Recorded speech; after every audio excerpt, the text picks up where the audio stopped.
This is Paul Poirier at the American Banjo Museum, and we're doing our best to preserve, present, and promote the banjo in all of its styles. But we can't do it without you.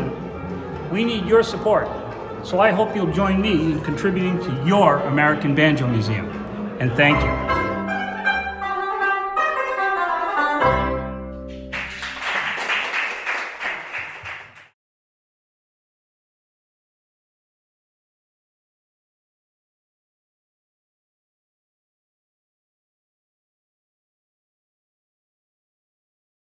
Hi, I'm Lucas Ross. Johnny's on vacation, and I get to do whatever the heck I want. So welcome to Lucas's Accordion Hour.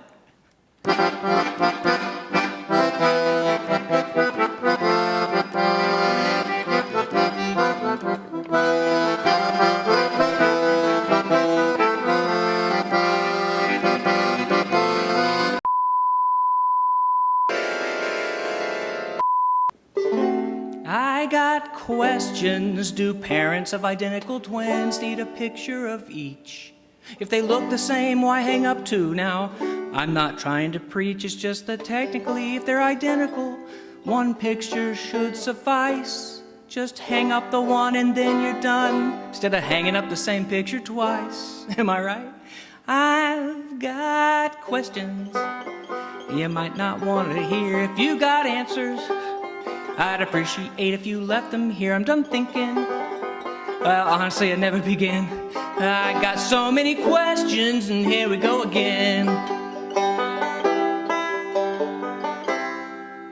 Are hot dog packets with expiration dates really that necessary?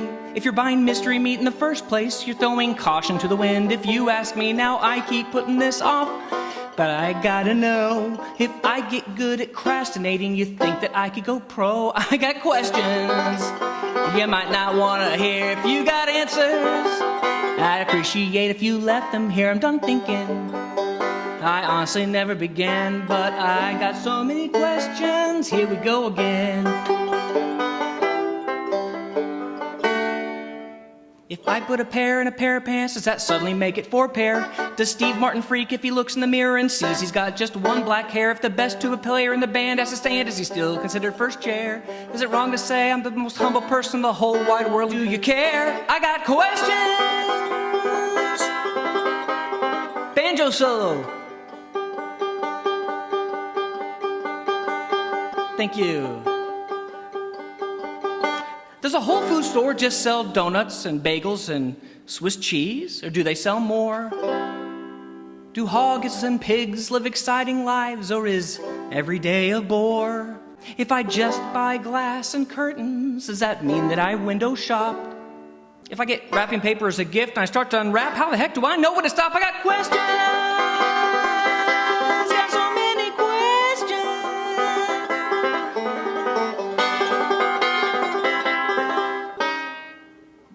The first song I learned to play on banjo was Cripple Creek. It's a good starter song for somebody that's wanting to get into three-finger picking and bluegrass banjo. Boy, it really kind of jump-started me. And the song is great because it just has two main parts to it. It has... That's the first half, and that's the whole song. You just repeat the second part a couple times and go back and forth a few times and throw in some fancy stuff, and boom, you got a song.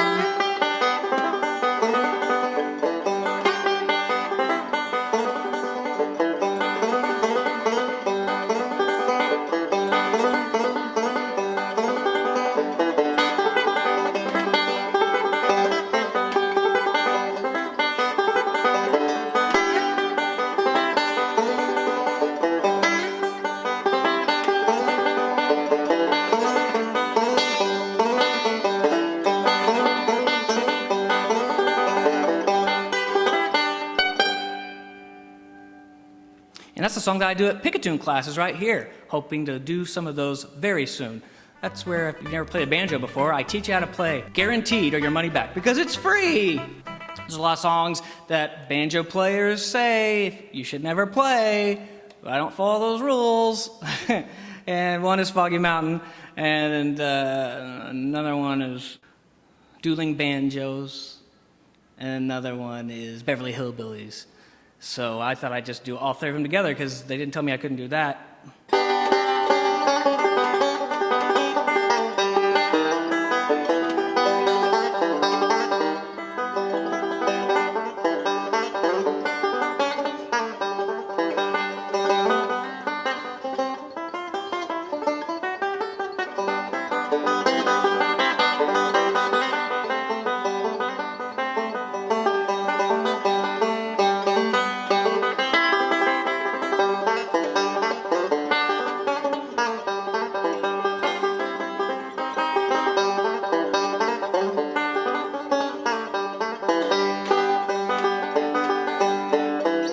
This is a story all about how my life got flipped and turned upside down. I'd like to take a minute, just sit right there. I'll tell you how I became the prince of a town called Bel Air. Is that the right lyrics?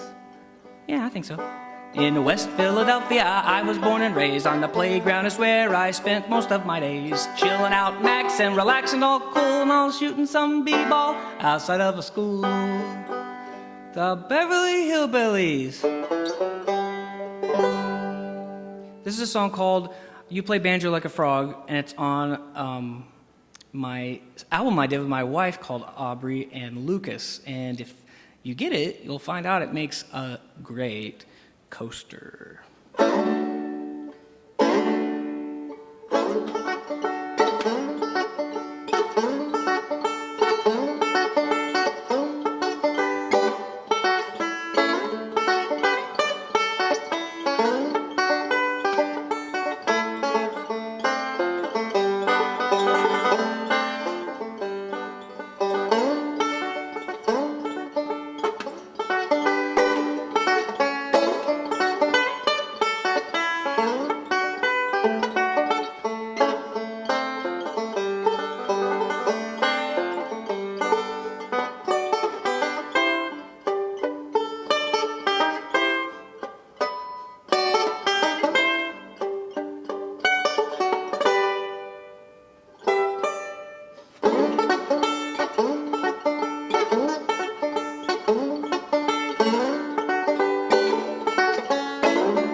I cut my teeth on banjo music learning from Steve Martin's album that he did, The Crow, and it came with a banjo book too, and it really just kind of helped me learn a lot, and I was familiar with those songs, and this is one of my favorite ones on that first album that he did, Grammy Award winning, and he was helped produced by John McEwen, one of our good friends of the Banjo Museum. This is called Tin Roof.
I've worked in Oklahoma media for a long time, and this is a song that can really relate to anybody, but it's a love letter to local news, those reporters and those people bringing you information every single day in a local style.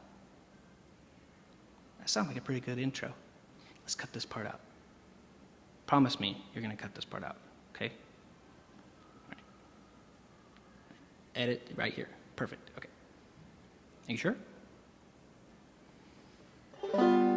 I am your live local late breaking news reporter on the scene and a story. Here with the most exclusive scoop for you. And if you wouldn't mind following me on social media, that would really help me out. I'm credible and verified, and this is local news. There's a deadly household item we told you to go buy last week, but now it's been recalled because it's bad for you. We'll tell you how to get rid of it and take credit for saving your life. Tonight at 10, if you're still alive by then, I am your live local late breaking news reporter on the scene and story. Here with the most exclusive scoop for you. And one more thing about that deadly household item, you don't have to be using it for it to kill you. Good luck. This is local news. When you see that it's snowing outside, you know it must be cold outside, but there's something that we reporters do. We go outside while it's snowing and stand in the snow while it's snowing. I guess to show you it's snowing, for some reason this is what we do. I am your live local late breaking news reporter on the scene and on the story. Here with the most exclusive scoop for you. And if you wouldn't mind bringing me an extra pair of socks, my pinky toe just fell off. Oh, it's on ice. This is local news. Local TV people have a heavy burden to bear. They gotta write and do some research and have perfect hair. Sometimes it's hard to find a good story to share, but you can't have dead air.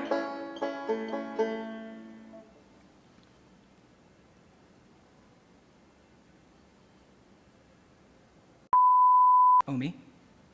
There's something you could feed your cat, meow, that won't just make him fat, meows. It could seriously upset his little belly, meow, meow, meow. We'll tell you how to feed him right, meow, but not till next Tuesday night. Okay, fine, we'll tell you now, it's poison. Don't feed your cat poison. That's based on a true promo story. I am your live local late breaking news reporter on the scene and story. Here with the most exclusive scoop for you. And if you feel yourself dozing off, please don't turn that TV off. We'll entertain your pets, we'll take any viewers we can get. Hey, this is local news. Back to you.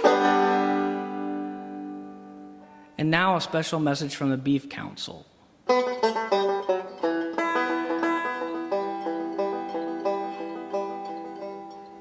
I stand all day, I chew my cud, feel like a pig stuck in the mud. But I'm a cow, just bored a bit, and in my stomachs it makes me sick. To entertain my little brain, these are the things I like to do. I like to go to a fast food restaurant and order a cheeseburger. And when the waiter brings me my food, I say, "Carl, is that you? It can't be true." Just kidding, I'm a cow. Moo, these are the things I like to do. I don't eat burgers, that'd be rude, dude. I'm just a bored cow. Moo. Besides, that burger didn't look like Carl. It did favor his son. Maybe you heard of him, Carl's Jr.? Cow days are tough, cow days are long. I stand and eat and sing this song. Sometimes my jokes are utterly wrong. Get it? Utterly wrong. To entertain my little brain, these are the things I like to do.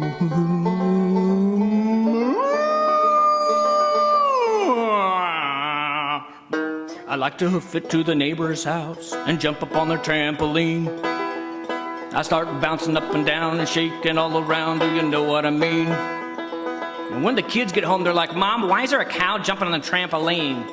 And I'm like, "Hey, Jake, give me a break. I thought you ordered a milkshake." 'Cause I'm a cow. Moo, these are the things I like to do. Trampolines put me over the moon, dude. I'm just a bored cow. Moo. I'm just a regular cow. I'm not famous like my cousin Elmer. He's got his own glue. I'm just a regular cow. I'm not famous like my sister Elsie. Ever since she got her face on that milk carton, nobody's seen her. I'm just a cow. Moo. These are the things I like to do. Well, I gotta be moving along. I got a big trip planned to London. I'm gonna be knighted. I'm gonna be sirloin. Gonna buy me some shoes for my trip. I can't wear flip-flops because I lactose. Lactose, get it? Ah, isn't it past your bedtime? Oh, I'm a cow. Moo.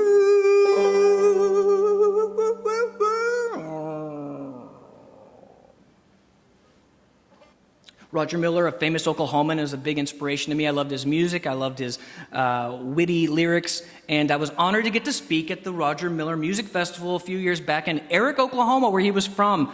I think it was the last year they had the concert and the festival. I guess I was the nail in that coffin. But anyway, it was an honor to perform on the same stage that he performed. And that day, before my show, some people from the town came to me with a blue suit. I had pointed out in the Roger Miller Museum how much I loved this leisure suit that was hanging up. And one of the ladies there goes, "I've got the blue one at home." And the other lady goes, "Well, why do you have it?" And the other lady says, "It was Roger's." And the other lady goes, "Okay." So I just figured everybody in this town has some of Roger Miller's stuff. Anyway, she brings it to me that night and says, "My brother and I talked about it, and we want you to wear this blue suit." And I said, "I'd love to."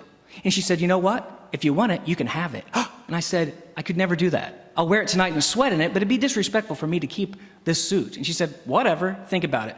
So that night, I was on the stage performing, and I played my heart out, and I sang right there in the same place that Roger Miller came back to entertain per his mother's request. And I said, it's an honor to be standing here singing Roger Miller songs on the same stage where he once performed, and I'm wearing his blue suit, and everybody cheered, except for the woman that gave it to me, who sat on the front row and shouted, "It's not Roger Miller!" I said, "What?"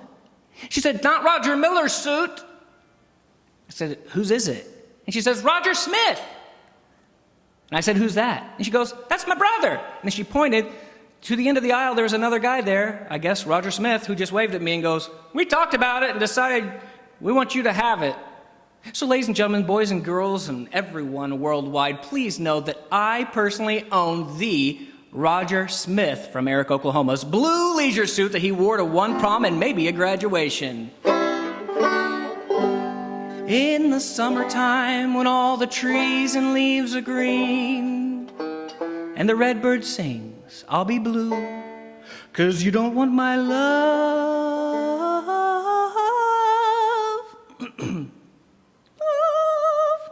Perfect. 2, 3, 4, 5, and 6, and 17. In the summertime, when all the trees and leaves are green, and the redbird sings, I'll be blue, 'cause you don't want my love.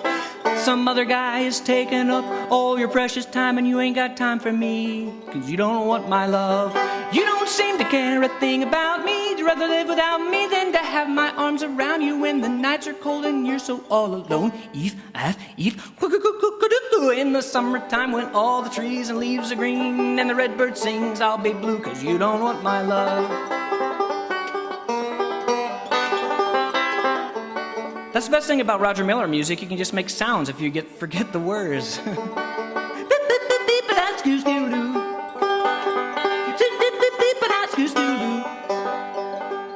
Like that.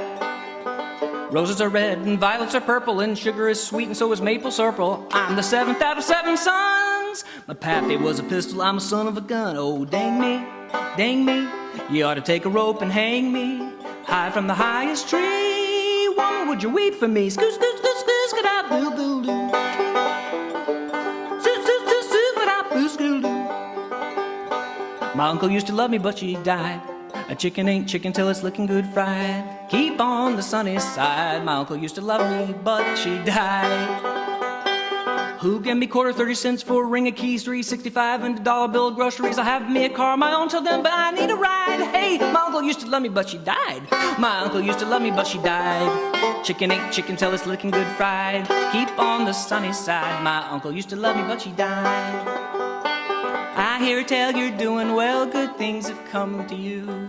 I wish I had your happiness, and you had a do, I could do, I could do, I could do, I could do, I could do. I hear you coming down the street in your big Cadillac. You got girls in the front and girls in the back, yeah, way in the back. You got money in a sack, both hands on the wheel, and your shoulders reared back. Skoo-doo-doo-doo-doo-doo-doo. I hear tell you're doing well, good things have come to you. I wish I had your good luck charm, and you had a do, I could do, I could do, I could do, I could do, I could do, I could do, I could do, I could do, I could do, I could do, I could do, I could do, I could do, My apologies to Roger Miller and Eric, Oklahoma. The first time I ever heard the banjo when I was a kid, it was played by still one of my favorite banjo players to this day. Now, it's a little controversial to say this, but he, I guess I can say this in this politically correct world, but he was very short. He also performed without clothes on.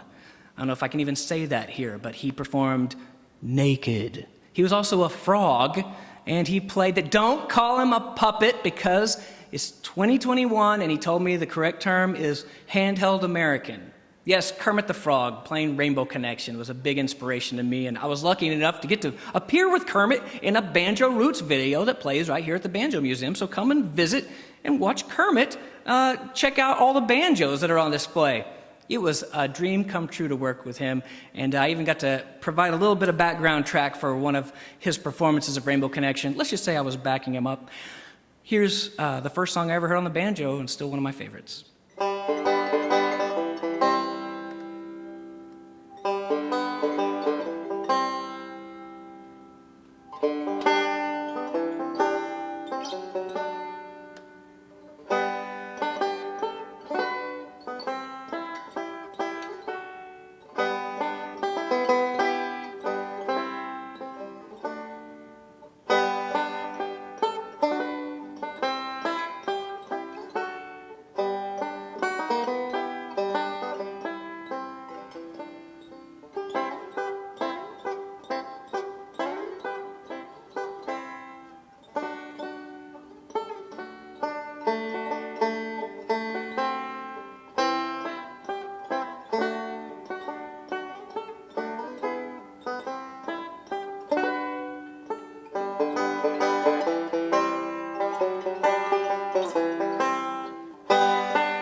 All of us under its spell, we know that it's probably magic.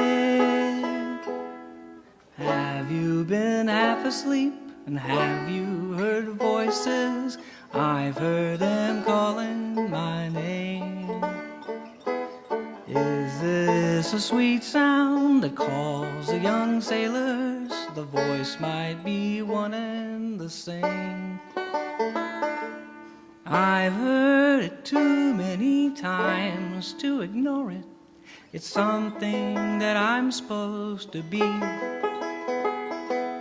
Someday we'll find it, the rainbow connection, the lovers, the dreamers, and me. La-da-da-dee-da-do, la-da-da-dee-da-do.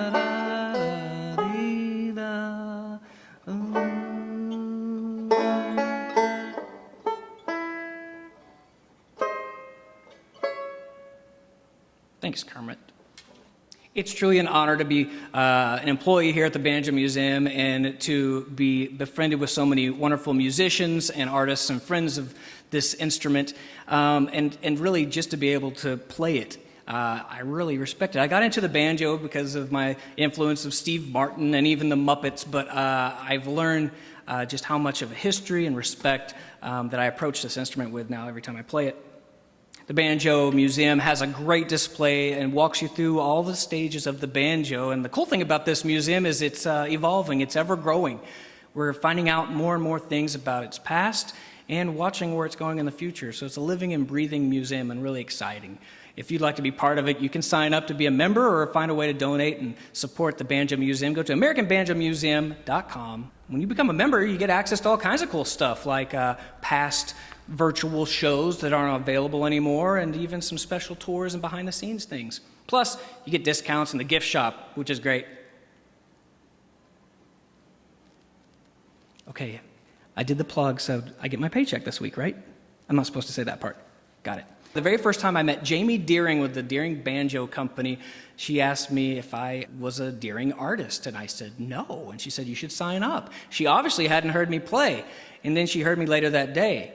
It was too late, because she already mentioned it to me, and I applied, and they accepted, and I'm honored to play Deering Banjo. They made this one. I got it custom designed with a honeycomb head on it, and the peg head has my grandpa's logo on it, because my parents had kind of a unique job.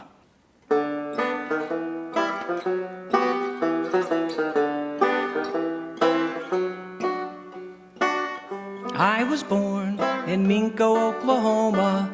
My dad didn't have a typical job. A farming town with cows and sheep and chickens, but our livestock had other farmers beat. How many cows you got? Oh yeah, 123. We got 100,253,017 bees.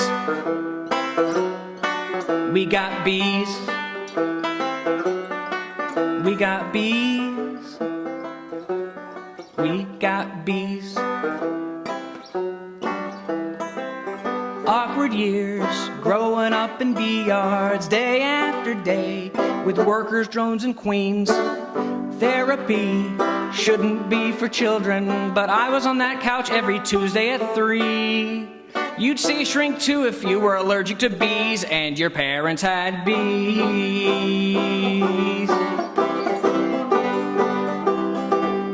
Bee solo. Everybody, yes, sing along. Very good. It's just the letter Z. It's not hard lyrics. Teenage years were even more awkward than it seems. Literal interpretations of the birds and the bees. It went like this. My dad said, son, those beautiful creatures over there are birds. These things swarming your face are bees. Those are the birds, and those are the bees. If you get stung, this is an EpiPen. Looking back, something still sticks with me. The therapy and the honey hit sticks too. Golden days I'd never trade for anything about being raised by beekeepers. Whenever you see a bee, it might be yours. And you got bees. I still got bees.